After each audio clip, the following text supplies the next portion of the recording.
VSOP பண்ணீங்கல்ல, Vasu Saravanan அந்த படம். ஒரு இன்டர்வியூல படிச்சேன், நீங்க கொடுத்த இன்டர்வியூ தான். இந்த படத்துல வந்து நம்ம இந்த ரைமிங் டைமிங் காமெடியை மாத்திட்டு வேற ஏதாவது பண்ணலாமா அப்படின்ட்டு. அப்போ என்ன சேஞ்ச் ஆச்சு? நிறைய பேர் அது யூஸ் பண்ண ஆரம்பிச்சிட்டாங்க சார். அந்த மாதிரி நிறைய பேர் பேச ஆரம்பிச்சிட்டாங்க. நிறைய டிவி ப்ரோக்ராம், சேனல், ஸ்டேஜ் எல்லா இடத்துலையும் வந்துருச்சு. ஸோ நம்ம பேசுகிறதே எல்லாருமே பேச ஆரம்பித்ததுக்கு அப்புறமா அதை நம்மளே பண்ணிட்டு இருந்தோம்னா அது ரொம்ப போரிங்காக இருக்கும். அதனால் அது வேண்டாம், அதாவது நம்ம கட் பண்ணிவிட்டு கொஞ்சம் வேறு ட்ரை பண்ணலாம் அப்படின்றத அதுலேருந்து கொஞ்சம் மாற்றணும் சார். ஸோ என்ன மாற்றினீங்க?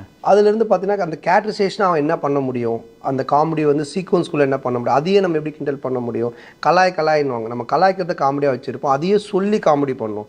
அப்போ சாமிநாதன் சார் வந்து சொல்லுவார், காஃபி போட்டு தரேன் குடிச்சிட்டு கலாய்க்கிறேன். அப்போ நான் சொல்லுவேன், இதுக்கு மேலே கலாய்ச்சேன்னா அவன் தான் என்ன கலாய்ச்ச மாதிரி இருக்கும், நான் கிளம்புறேன்னு. ஸோ அதை காமெடி ஆக்கணும். ரைட். ஸோ அந்த மாதிரி நிறைய புது புது விஷயங்கள் மாற்றணும். 10, 11 மற்றும் 12ஆம் வகுப்பு பொதுத் தேர்வில் அதிக மதிப்பெண்கள் பெற்று வெற்றி பெற அனைத்து மாணவர்கள் கையிலும் இருக்க வேண்டிய ஒரே கைட் சுறா கைடு இப்பொழுது விற்பனையில் அனைத்து புத்தக கடைகளிலும் கிடைக்கும்.